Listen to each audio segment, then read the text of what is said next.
In years past, butter has received a really undeserved and bad rap. With a desire and motivation to make profit, margarine manufacturers, with lots of help from the media, have brainwashed the American public into thinking that eating butter is bad for your health. In fact, nothing could be further from the truth. Now, in recent years, we've seen more and more people shying away from this advice and returning to a more traditional view of fats, but the overall sentiment shared by many is still largely the same as it was 30 years ago. Despite what the latest science has to say to the contrary. I still remember my father, Graham Bollinger. Before he died, he was starting to wake up to this, and I remember him saying, and I thought margarine was healthy. And he was like, no, margarine's just a couple molecules away from being plastic. Stick with real butter.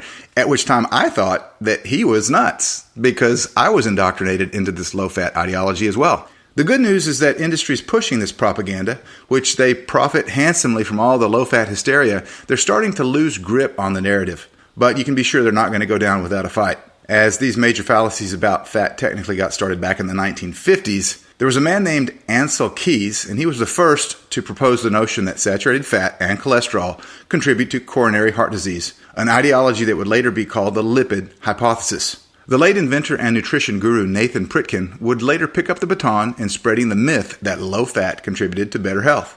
He advocated in favor of consuming only fresh foods and whole grains, stressing that vigorous exercise is important to maintain a healthy lifestyle. To his credit, many of Pritkin's ideas made a lot of sense, but the mainstream media chose to only adopt the low-fat portion of his research. And they perpetrated this with a vengeance during the 70s and early 80s and mid-80s and all the way into the 90s as part of the war against saturated fat and cholesterol. Consequently, Americans were systematically indoctrinated, driving many of them to buy more vegetable oil products, including margarine, which was marked as a healthy alternative to real butter.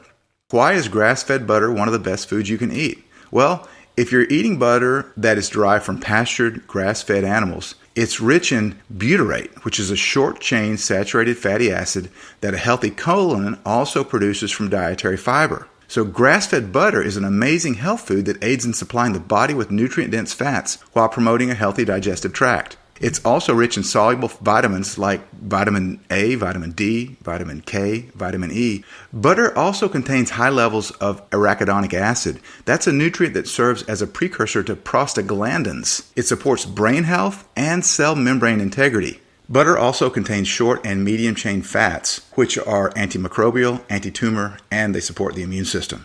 Butter is also one of only 2 dietary sources, other than mother's milk for babies, of an important medium-chain fatty acid known as 12-carbon lauric acid. Butterfat contains high amounts of this highly protective antifungal, anti-tumor agent, as does coconut oil. A quick side note here, despite recent news stories that coconut oil is not healthy because it's saturated, in our opinion, it's the premier alternative to butter for those who don't consume animal products. One reason is that it also contains exceptionally high levels of medium-chain triglycerides. Here at the Bollinger House, we never go without grass-fed butter and coconut oil, expeller pressed for cooking and extra virgin for raw consumption. These are our go-to sources of saturated fat and corresponding vital nutrients and 2 of the best superfoods that a human being can eat. I hope you've learned a lot about the benefits of grass-fed butter and that you'll take advantage of all the benefits you can by eating high-quality grass-fed butter and incorporating it into your diet. Thanks for tuning in. God bless. We'll see you next time.